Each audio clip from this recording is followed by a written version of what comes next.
We get our PhD in serious mental illness within the first 5 years.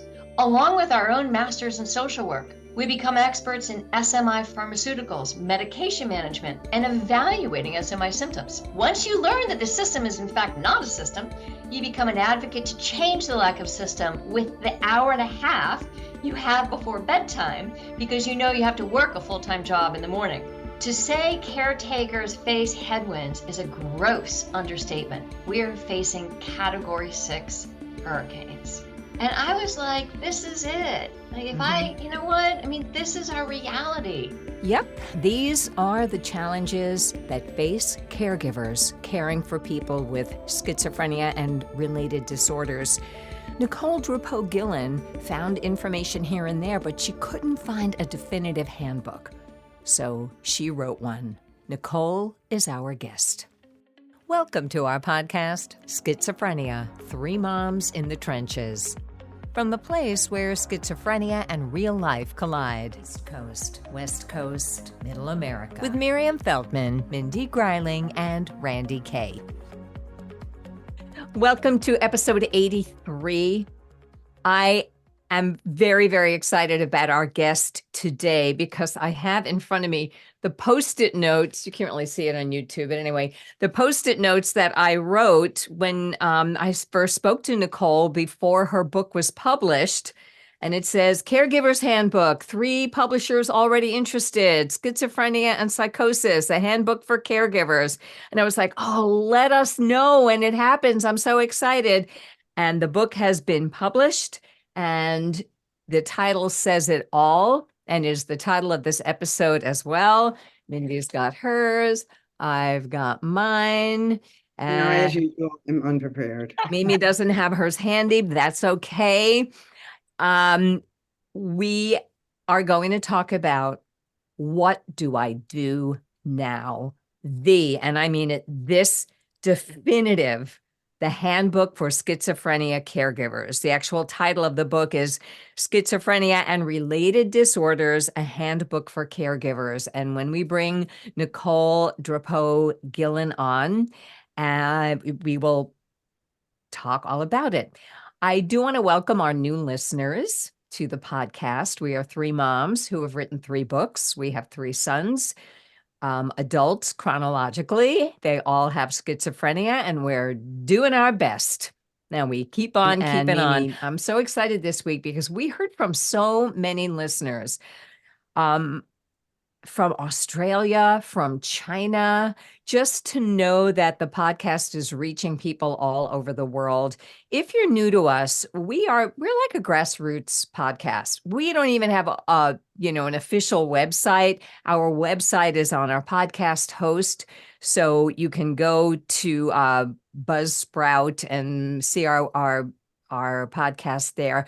But what we want you to know is that we're making no money on this pod. This is not a money making. This is a contribute to the world podcast. As you can tell, my cat's meowing out the door. I desperately need a haircut. We are just trying to help other people to help make the most of what our families have been through.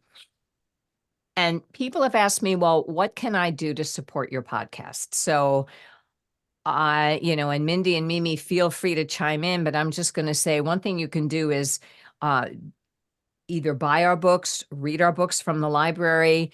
If you haven't, it's He Came In With It by Miriam Feldman, Fix What You Can by Mindy Greiling, Ben Behind His Voices by me, Randy Kay. They're all available in audiobook as well. My audiobook happens to be an updated version because my original book came out 10 years ago. So you can buy our books, and if you've read them and you like them, please put a review on Amazon. Let people know about the books because we also talk to a lot of other authors. There are other fantastic books, and you'll meet one in a moment tonight.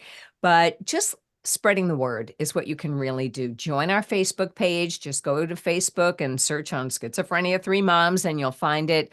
If you like the podcast, please tell people about it. Put a review on Apple Podcasts, or as they say, wherever you get your podcast. Give us a 5-star rating. Give us a review. Let people know about it because I'm starting to get contacted at randy@randyk.com, which is kind of, I'm a conduit, oh, I can increase your SEO for millions of dollars. And I'm like, our listeners will do that. So please help us out. If you are part of an organization that can use a keynote speaker or a panel, we're available. And the last thing I'm going to mention is we are trying to get an episode about antipsychotic medications and teeth. And I haven't yet found a dentist willing to be on the podcast. I haven't asked that many. I've just asked like locally. But if you happen to know a dentist who knows a lot about the effects of medications on teeth and what the options are, what we can do, that would be a really helpful episode. So just write to randy@randyk.com. I spell my name with a Y-E on the Randy and on the K. And that's how you can support us. And you can contact us most easily on our Facebook page. Mindy and Mimi and I all answer your responses. If you're going to post something about how magic mushrooms have helped you, I'm telling you, we're going to delete it. We're not about these magical solutions. Thanks. But if you're trying to sell anything on our website, that's not what we're about. So anything to add to that? Does that make sense, cohorts? I just want to say to the listeners that both Mimi and I think I can speak for both of us, really appreciate Randy for all that she does. You know, she is the conduit for whenever we have a speaker, if Mimi or I get one, we turn them over to Randy, who sends all the information and not always, but okay. Does the technology and, you know, has the know-how being a radio person and working for NPR. So we really appreciate you, Randy. And then I also wanted to say all of what Randy said is totally true. And one of the nicest things that somebody wrote to us this week, which we hear all the time, but I just want to highlight it, is this person, we always refer people to others or other organizations because we're, as you know, moms with our School of Hard Knocks, and we learned a lot, but we try to refer to professionals as well. And after this mother had gone to all the places that were suggested, she came back and sent an email that said, of all the places, you know, the organizations and resources, what she got the most help from is our podcast, because we give heart and soul to this whole issue. Oh, that's so nice to know. So, Yeah. you know, that's awesome. And we're all available to tell our stories to pharmaceutical companies, to your agencies. I know each of us has done that, and just, you know, spread the word, basically, is what it boils down to. What we also want to do is to let people know about resources. And last week, we've had a lot of great reaction to having Judge Leifman on. And this week, I am just so thrilled to bring on Nicole. You can go ahead and start your camera to bring on. Did I say your name right? Honestly, perfectly. I was like, wow. I mean, most people like completely butcher my middle name and it would flow right off your tongue. So 2 thumbs up. Awesome. Thank you. So welcome, Nicole Drapeau Gillen. Yeah. And this is the book. If you're not on YouTube, I'll read the title to you again, Schizophrenia and Related Disorders. It looks like a paperback textbook. And indeed, that is what it is. It's a handbook for caregivers. And I just reading the table of contents, I'm blown away. I'm blown away. We've read some early versions of it, but the work you've done, your loved one has been diagnosed. Now what? Key terms to know, the home and communication, medical matters. Chapter 6 is insurance, legal, HIPAA, and more. The role of the government. And for me in particular, as you know, my son is currently almost 6 months in jail pre-trial for something, and you know, just waiting for a bed in jail diversion. So I was thinking of writing an article about what you need to know if your loved one gets arrested or incarcerated, and I don't have to because you did it. So that's fantastic. Housing and homelessness, clinical trials, documents and templates, it's all here. So welcome. Don't you wish that had been available 20 years ago for us? Wow. Man, You even said in your introduction, like you were able to get information in dribs and drabs, but this throws it all. And I'm not going to speak for you. So tell me how this book came to be, and tell us and why. So I will, but I just honestly, like, I want to thank you guys because to the point Mindy was just making, a year and a half ago, as I was just feeling overwhelmed, feeling underprepared, feeling lost, feeling helpless in so many ways. And someone, I don't remember who, turned me on to your podcast.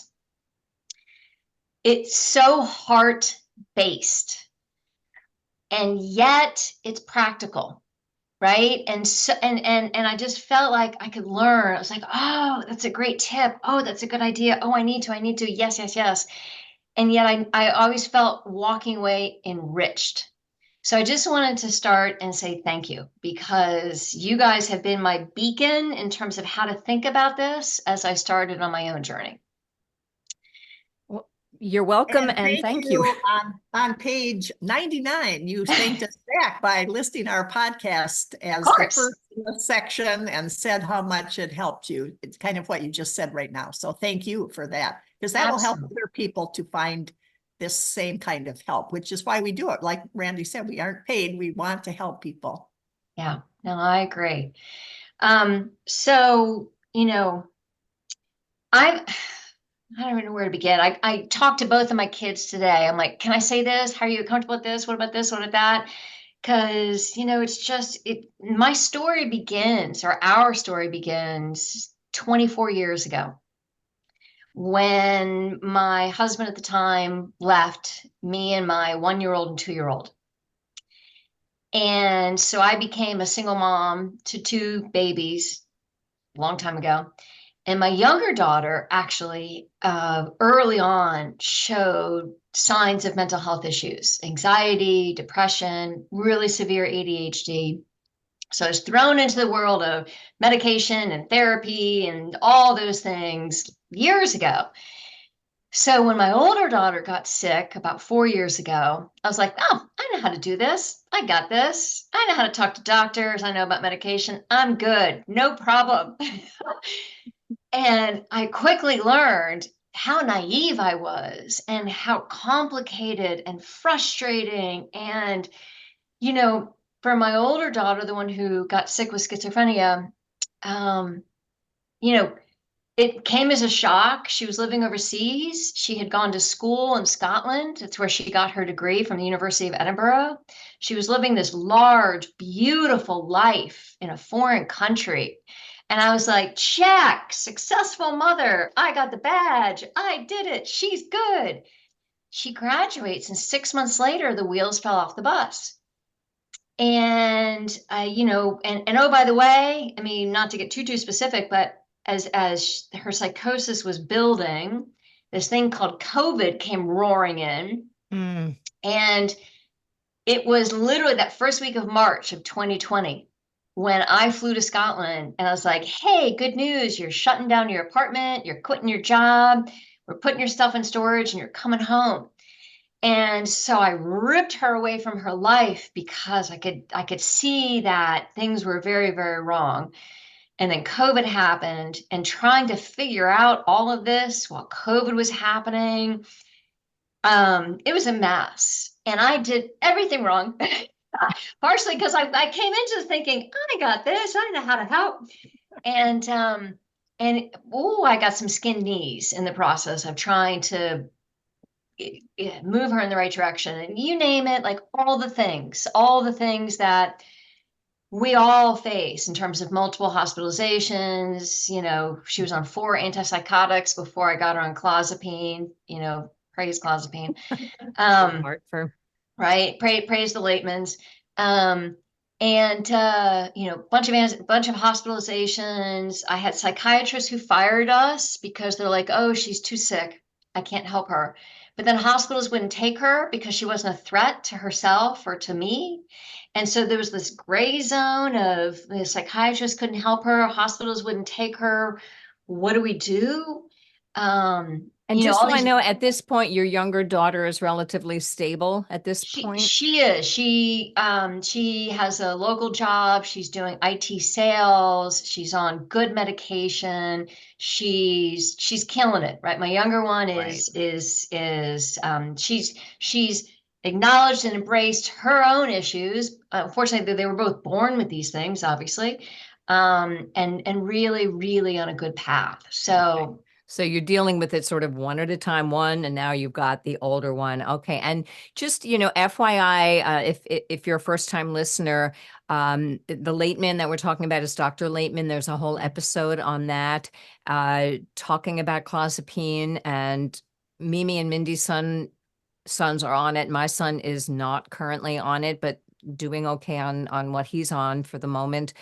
So you can look for that episode, Dr. Lateman, and there are resources there where he can recommend other similar psychiatrists who can help you. So just so you know that. Okay. So, and with women, often schizophrenia comes later and more surprisingly. All right. So with our sons, it's usually mid to late teens where things start to gradually, and again, it's typical. It's not always, it's just the typical prodrome of schizophrenia.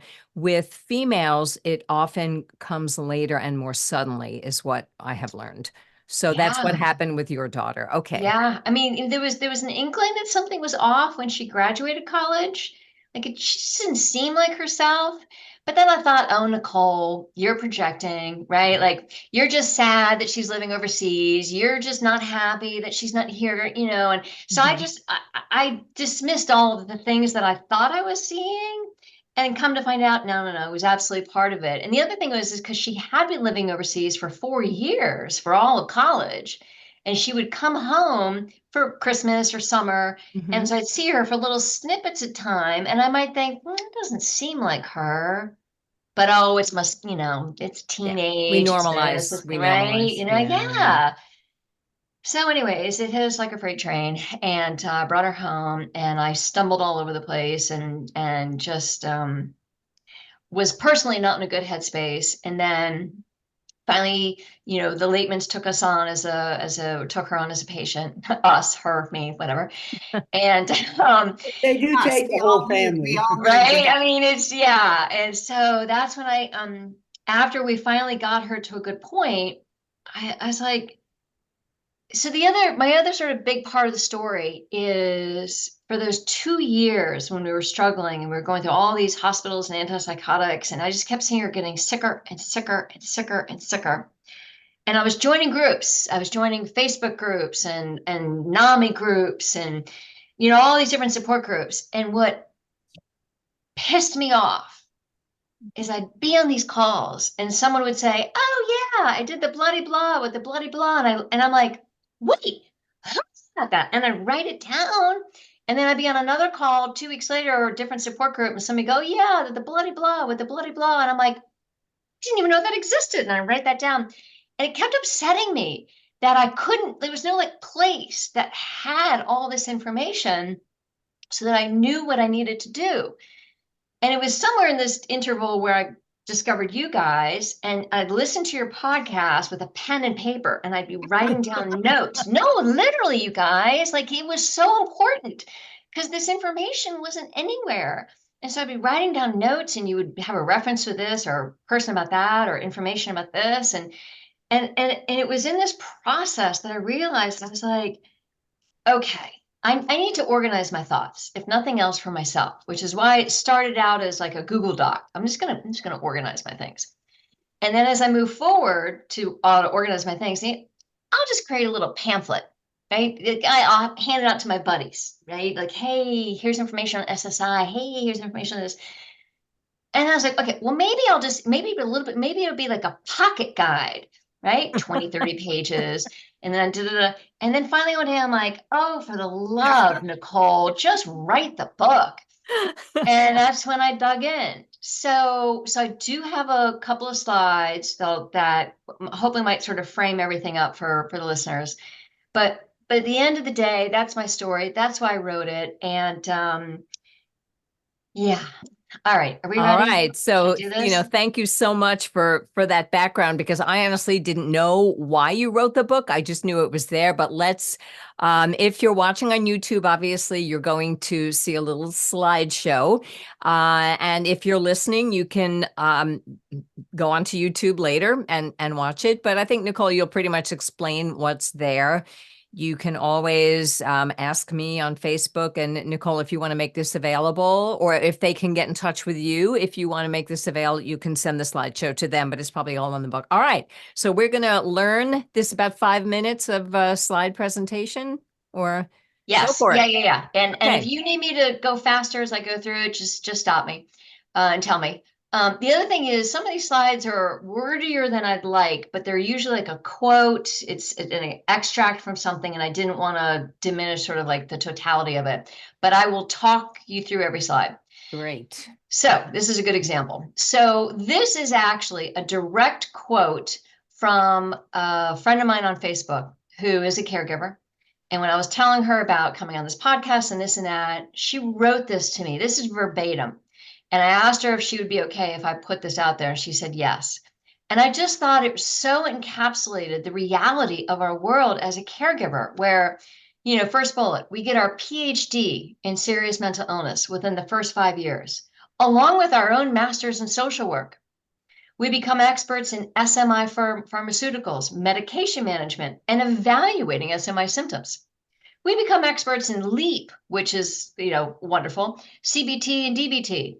With no housing that heals or long-term psychiatric hospitals, we navigate SSD, SSI, Medicaid, and Medicare.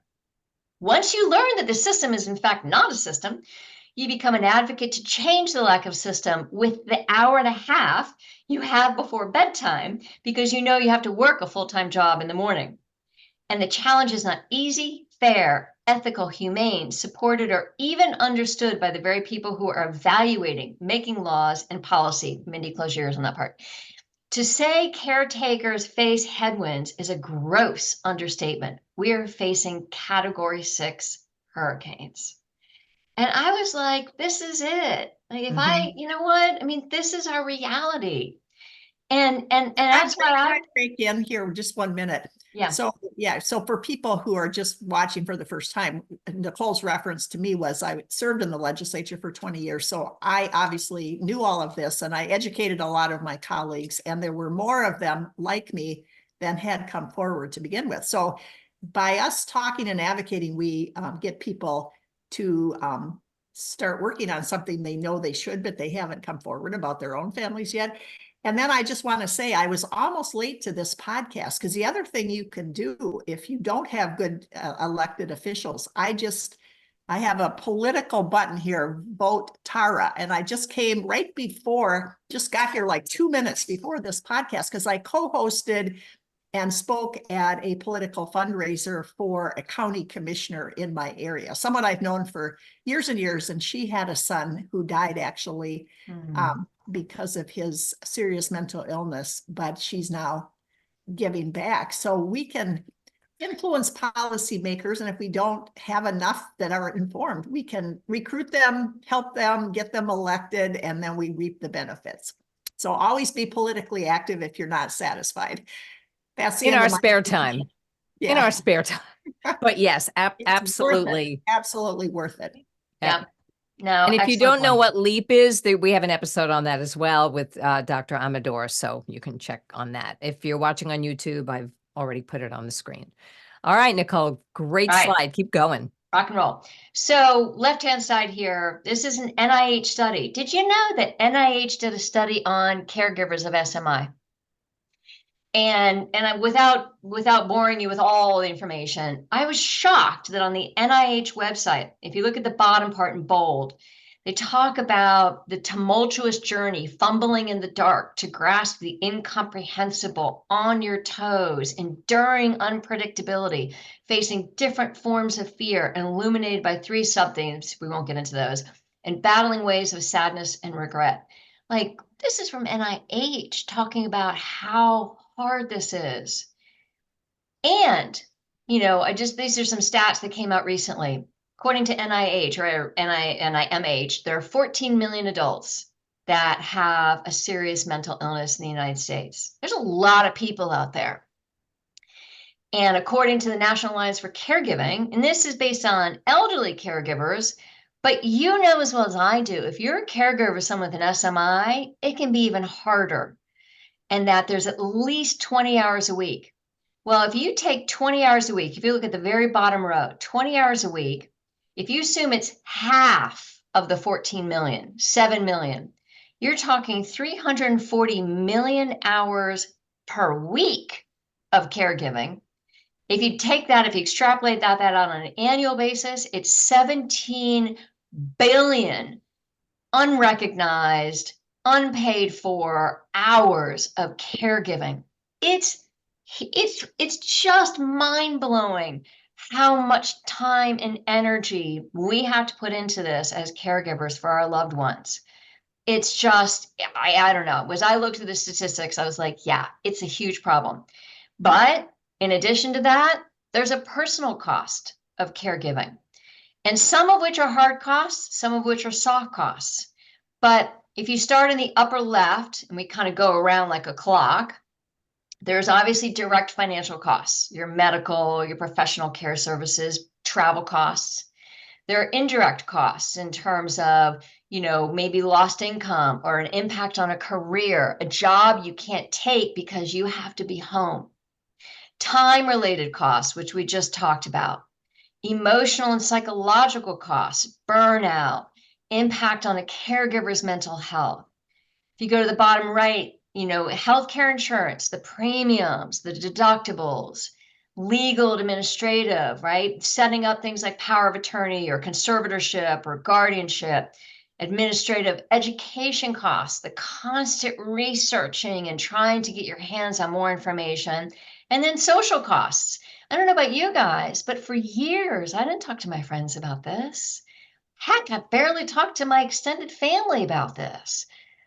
And so it's nuts. Where they go, oh, here comes Nicole with more stories. And they when I would talk to people about it, sometimes they were like, I can't hear this again because there's no timetable for recovery. Exactly. I really admire you and empathize with you that you mentioned because you're a single mom. My husband today spent 4.5 hours with our son, taking him around to meet some deadlines. He hadn't gotten his mail at his apartment for 3 weeks. And all of a sudden he had 3 things that were due, or his benefits were going to end for this, that, and the other thing. So Roger went around to the bank to get the statement, to where he works, to get his pay stubs, to get things hand delivered, to go pay his rent because his payee didn't pay it in time. And he had $300 and some of late fees. That was with my partner, not counting all the things I do. So I think as a single mom, it must be, incredibly that much harder to have to do all of that yourself. So I hope you have a good support system. My parents have been phenomenal. I'm so lucky that I had the parents I do. And my other daughter has been phenomenal in supporting me. It was really interesting is when my older daughter got sick, my younger one she just absolutely stepped forward. So thankfully I do have a wonderful support system. And honestly, Mindy, it's one of the reasons why I finally had to quit my corporate job. I was like, I can't anymore. I can't work 50, 60 hours a week and then do this for 20 to 30 hours and try to get, a few hours of sleep every night and try to live any kind of life of my own. And I'd be lying if I said this hasn't been just a hellacious couple of years. And as we've said before, and Mimi, I'm curious if I've never seen it all on one page like this. So Mimi, I'm curious about your reaction as well. But here we are, middle-class white women who had corporate, it's just like we're women. I'm not rich by any means. And I did most of my helping my son as a single parent. I'm just, remarried 15 years ago, happily, but, did a lot of it as single. And as we've mentioned before on the podcast, I don't want to speak for other cultures, but I do want to mention that we have white privilege, and it can be even worse for people who are, in a minimum wage job who can't, so yeah, It's bad, and some people have it even worse. Mimi, anything to add about that? Yeah, no, you said what I was thinking. I mean, we Oh, have to sorry. always point, no, that's okay. We have to always point to that and remember that, because we are in a sort of a rarefied world. Most of the people that, the three of us and a lot of the people that we have on the show, and there's a lot of people out there who can't even begin to access this. Yeah. And my But that's why husband this is now- handbook will be so helpful. Yes, Yes. my husband and I both are retired now. So otherwise, if we weren't, who could take 4.5 hours out of the workday to run around doing all this stuff that really should be some kind of mental health worker's job, one would think, but instead it's left for the families. Yeah. Oh, I mean, I had work video calls when my daughter was in a psychiatric hospital, and I'm in the waiting room, and this is during COVID, so I've got a mask on, and I've got ear pods on, and I've got my computer up, and I'm trying to be as quiet as I can as I'm taking this work call, and doctors are walking by, and doctor flags me, and I'm like, oh, hold on, John. I put him on pause. I lower my computer. I talk to the doctor. I put my computer. I mean, it was just ridiculous for years. For 3 years, I've lived that life.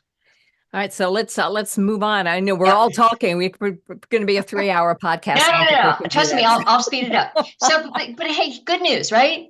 Caregivers have material impact.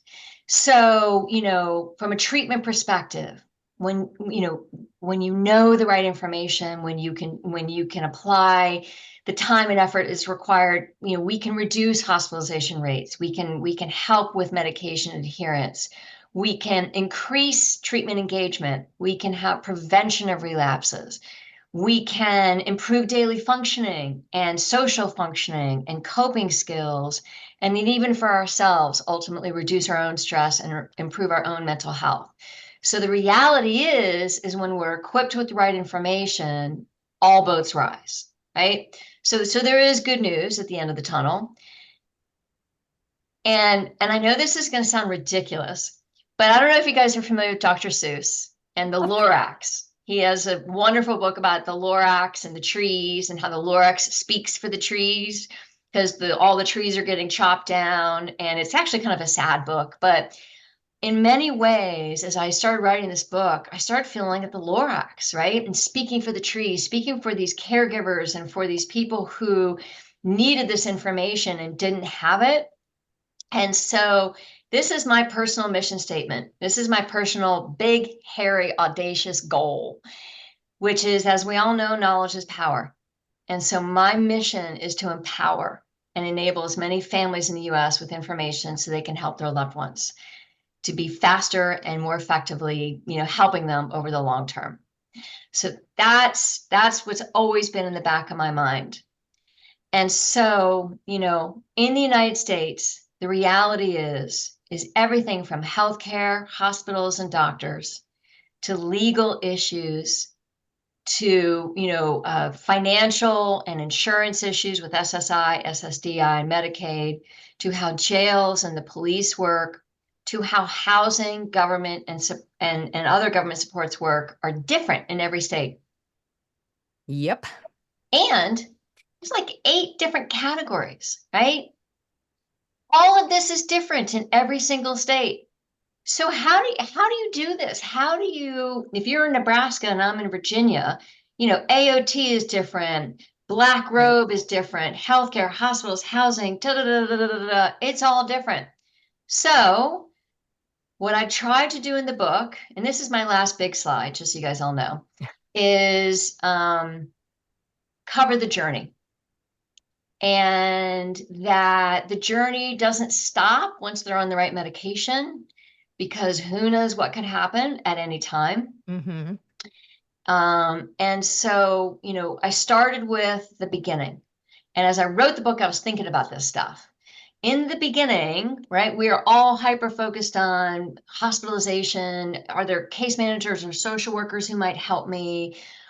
What do I need in terms of doctors or nurse practitioners, or who's my medical support team? to what's the treatment modality, what's the medication, what am I doing along that line, what questions do I need to be asking, what do I need to be worried about, what about side effects, what about this, what about that, right? Randy, you brought up dentists. I will tell you, interestingly enough, and I was really surprised you said that, because just recently I took my daughter to the dentist. She had 16 cavities. Yeah, there's something with the medication and the saliva production, and we want to do a whole episode on it. Well, and not to mention that I don't think that I'll never forget the day I went to my son's house and I opened a drawer in the kitchen for something, and there was every toothbrush and every tube of toothpaste I bought him in the last 7 years stuffed into this one drawer. I don't think he brushed his teeth for 7 years. Yeah. I look, I'm going to tell you, I don't think she was brushing her teeth either, Yeah. but I do think it's a combination of the medications and not brushing her teeth, right? But so I think that's a really interesting point. Then there's ongoing issues, communication between yourself and your loved one.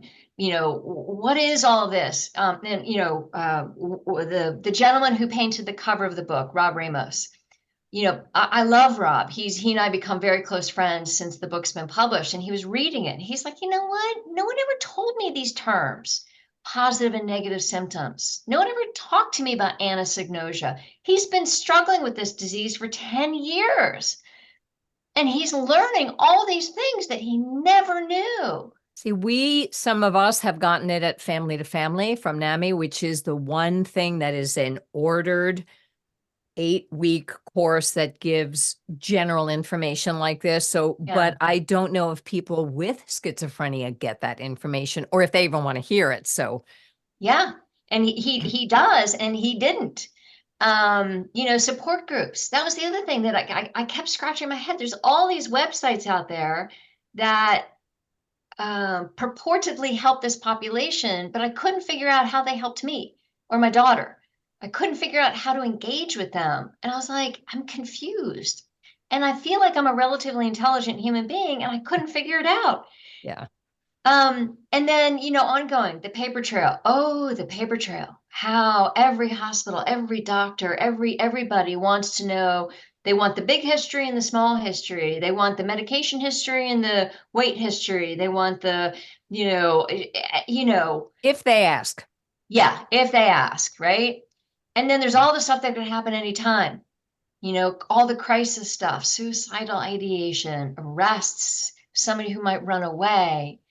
You know, Randy, right? Navigating jail and police, which, you know, you never know when that might come into your lives. And then, of course, housing and homelessness, housing being just an enormous issue, and how one deals with homelessness.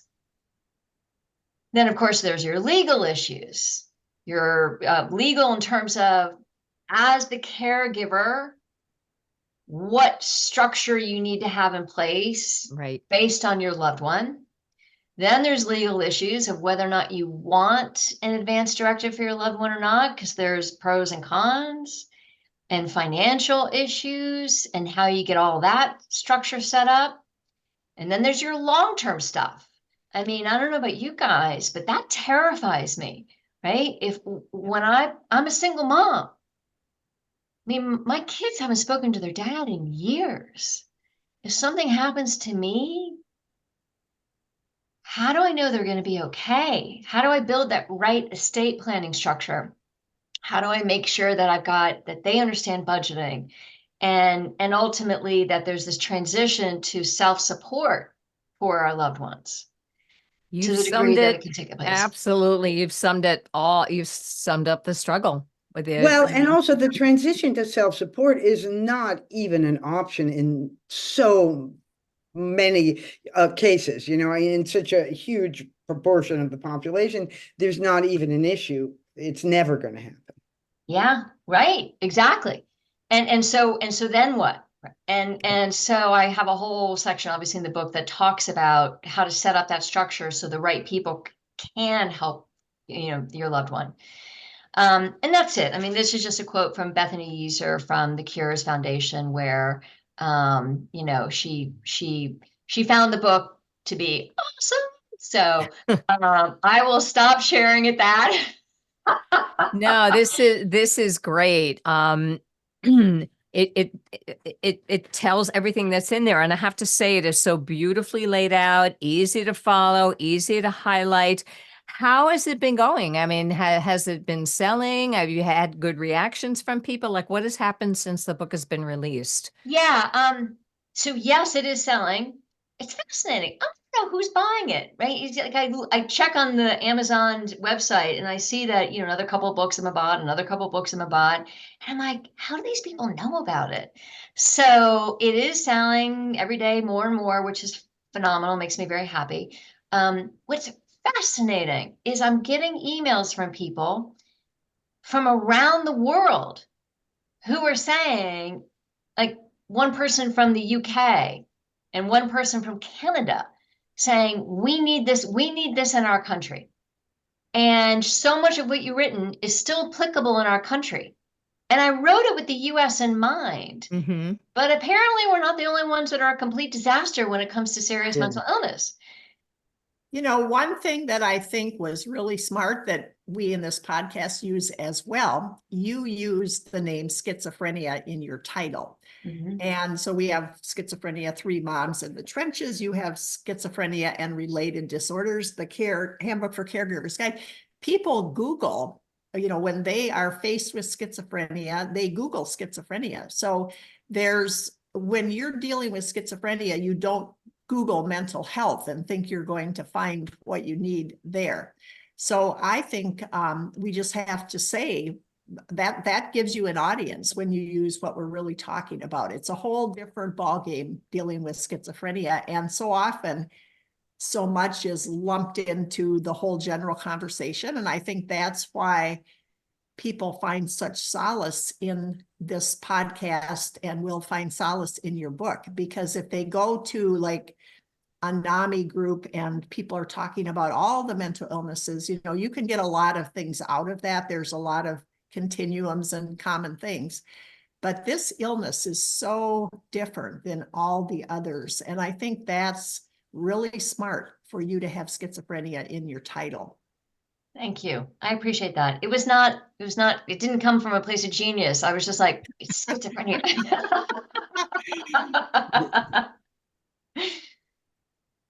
So,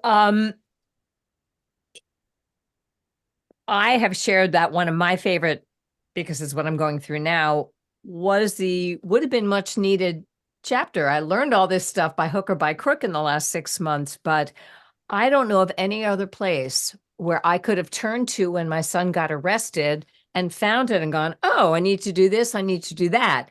And so at the moment, that is my favorite. Like, I didn't know you have to call the police and claim their possessions and then call the courthouse and claim their possessions and actually call the correctional center and get their wallet. Otherwise, like, I didn't know any of that. And so whatever you're going through, wherever you are in your journey, honestly, there's a chapter for it. The information about HIPAA, there's templates at the end. Mindy, I know you've gone through it. Do you have anything? What was your favorite part of it? My favorite chapter actually was the first chapter because I think it kind of exemplifies what the whole book is.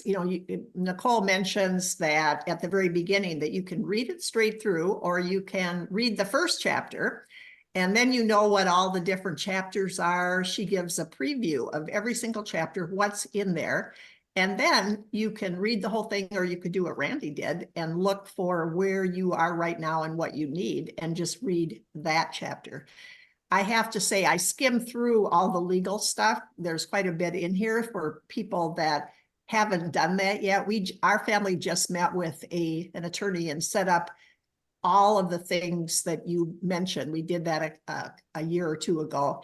So I didn't need that chapter. I thought I could write those chapters myself. We did that. But if I had this book 3 years ago, even, I would have read it before we met with the attorney. So I think the first chapter is very beautiful because you've laid out so well what is in the book, and then people can go. If you're neophytes, read the whole thing. If you're further along, then read what you need. So I really like the format of the book, and that first chapter is wonderful. I Yeah, can't tell it you how much. reminds me Oh, of, sorry. Go ahead. I'm sorry. It reminds me of Surviving Schizophrenia, because when I first found that book, I read it cover to cover. That's efoliatory. Yeah, I think Sorry. Nicole recommends it as, I do. Right. yeah. But I mean, that book, I've picked it up so many times. It's like an encyclopedia, and this book has the same sort of a structure. Yeah, I appreciate you guys saying that. In fact, in my head, I always thought of it as what I'll call a kitchen table book, right? I always sort of had the vision that somebody has my book open and they're looking at a section and they've got their computer up and they're looking at, okay, oh, I need to learn more about jails or housing or disability or whatever it is. And they're reading it and they're like, okay, this is the state I'm in. Here's some of the keyword search terms I need to be looking for, right? And this is their starting point as they dig into where they need to go to do whatever they're trying to do. One thing, I have to tell you, when I started with all of this, it was 20 years, more than 20 years ago. And, the internet wasn't what it is. And just by hook or by crook, I managed to find my way to family. If I hadn't done that, I don't know what would have happened.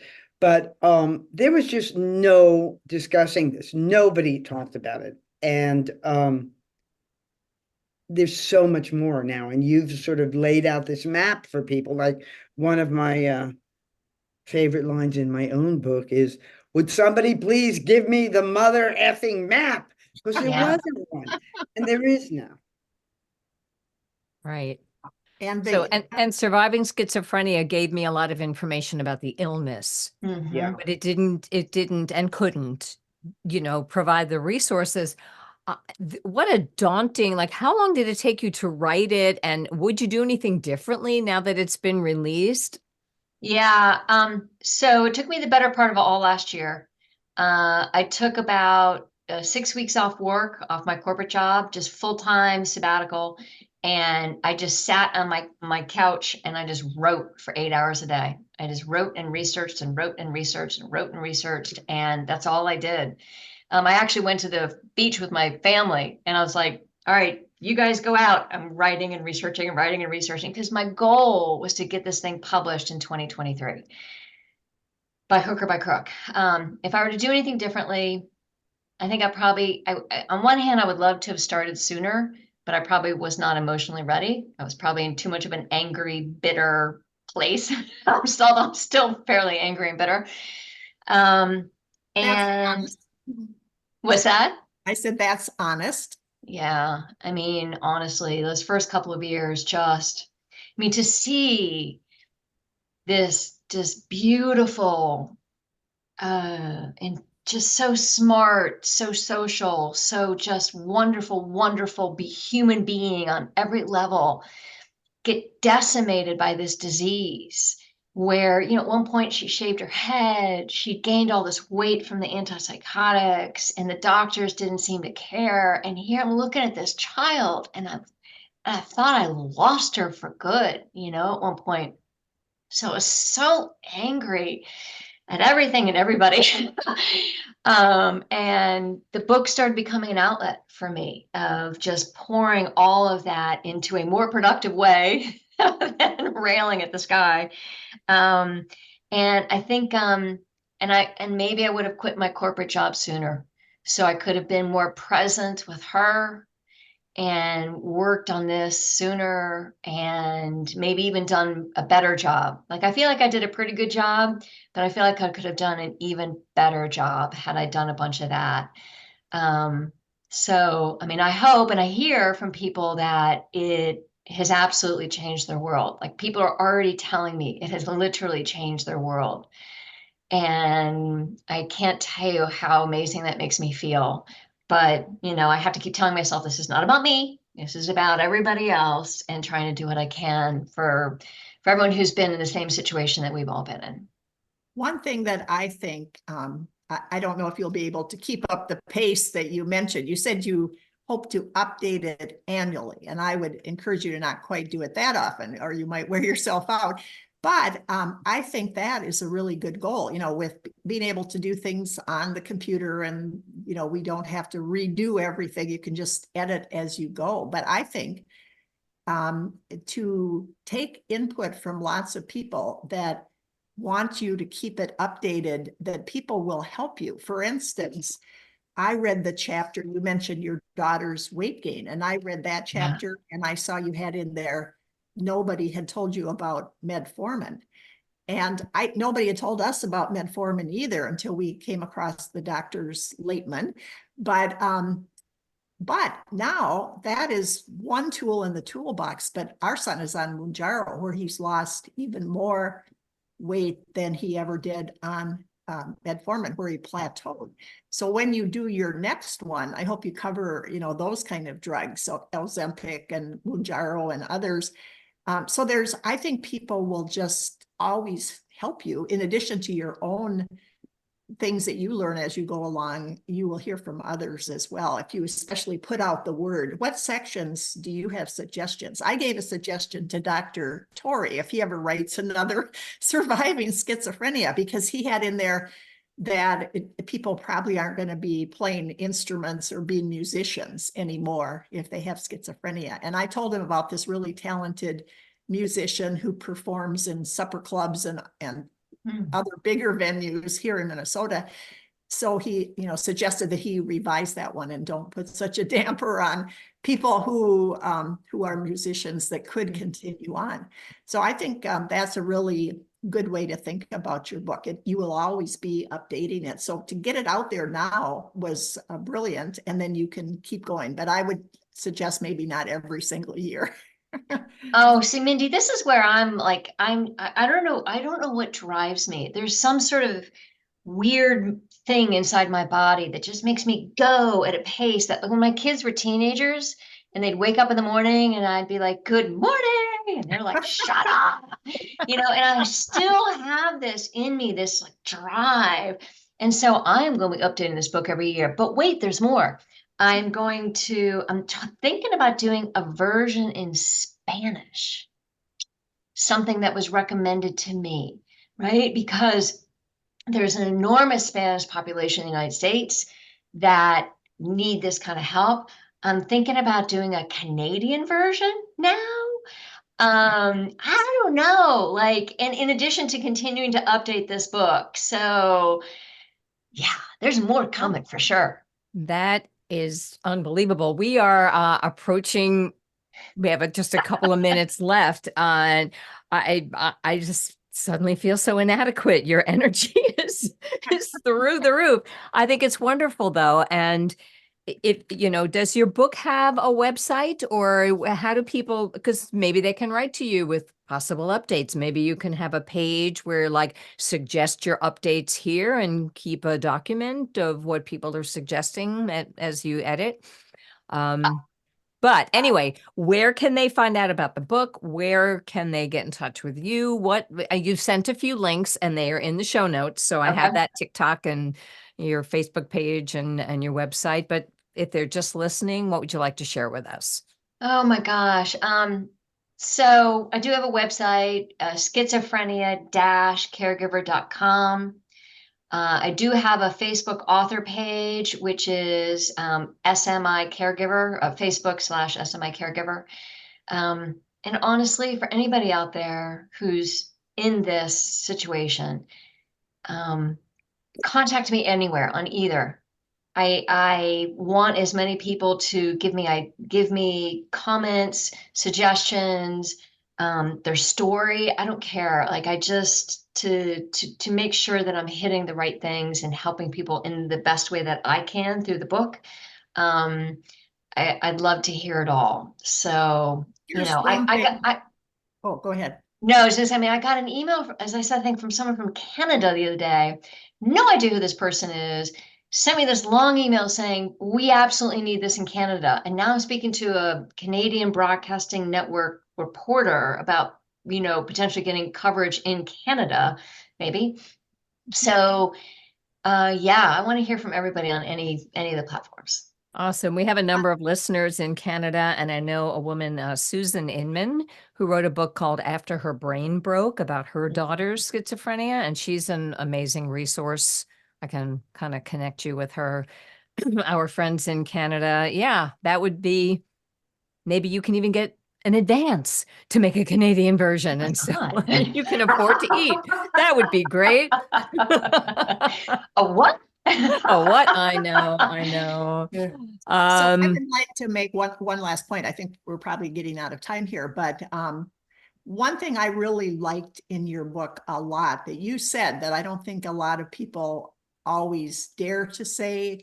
I have thought it many times when I'm talking to people around the country and giving advice, and I'm not sure everyone can do it, but you said it in your book, and it is, if you live in a really lousy state in terms of their mental health system, consider moving. You know, I was just talking to someone from Louisiana last week or so, and everything there is just so substandard compared to what we have here in Minnesota, where we complain about our mental health system. But you said that. Could you talk a little bit about that?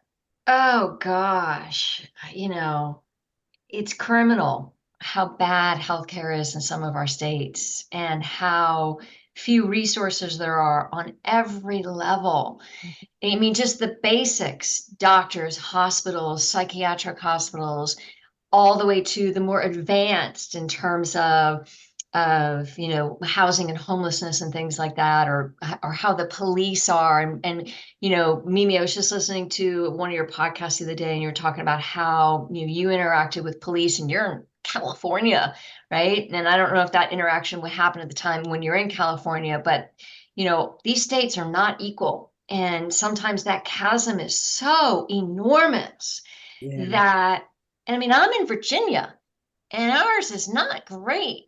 And I thought about moving. My only restriction right now is my parents are just down the road, and they're getting older, and I want to be there for them. But I do think about, gosh, what would be the best state to live in? And unfortunately, here's the problem. One state might be phenomenal as it relates to psychiatric hospitals and miserable as it relates to the police, right? Like you just don't. And so how do you make that decision in terms of your own situation? But I do think knowledge is power, right? Going back to my Lorax slide, right? Yeah. Absolutely. And since if you've been listening for a while, and I mentioned at the beginning of the podcast that my son, who I call Ben, is currently in a pre-trial, low security jail situation. But I will end it with a little bit of, we hang on to the hope and the joy as we can get it. That's one thing we've all learned. And so I sent this to Mindy and Mimi, who are my friends as well as my co-hosts. And I'm able to email my son. And because he hasn't had a drop of pot in 6 months, and because he has been stable on his medication, it's an every 4-week injection. I preferred Clozaril, that's no secret, but you know what? It's okay. Without having marijuana in his system, even some of his negative symptoms are eased.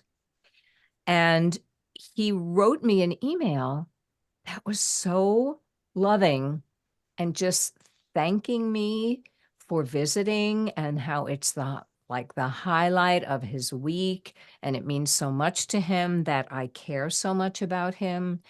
And we're actually in a place where I am enjoying speaking to him because he seems interested.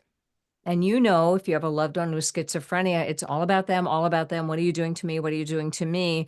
And I was mentioning a problem I'm having discipline-wise with a grandchild. And he's like, oh, wow, Mom, tell me more about that. That doesn't sound good. Like he was so sympathetic. I'm like, wow. So it's a good it's a good moment in a terrible situation that I can see that with sobriety, he's still in there. I mean, that's the title of my book, Ben Behind His Voices. He's still in there. He's still in there. So it was a light in a tough situation. And if you're having trouble recognizing your loved one because the illness is the first thing you see, know that with treatment and with time and with a little bit of luck and love, you'll get to see them at least partially. Yeah. There's moments when you're like, there you are. in this book, there's a beautiful letter that Ben wrote, Ben, Randy's son, who she calls Ben. It's in this book. And I thought you were going to actually share with us some excerpts from what you got from your son recently, Randy, but hopefully you will at some point, because he's quite a writer, and he wrote another beautiful letter from jail to Randy that she shared with me. Yeah, I didn't have it in front of me, but I kind of gave the gist of it. But yeah, he is. And so armed with the kind of things in this book, Schizophrenia and Related Disorders, a handbook for caregivers. It is an emotional handbook as well, I would say. And thank you so much to Nicole Drapeau Gillen for all your hard work and being here tonight and being an amazing guest. Thank you for joining us. Thank you so much. Thank you for all that you guys do. And thank you for having me. Hey, thanks for joining us for this episode of Schizophrenia, 3 Moms in the Trenches with Randy Kay, Mindy Greiling, and Miriam Feldman. To get in touch with us or to learn more about our books, please visit our websites at miriam-feldman.com, mindygreiling.com, or randykay.com.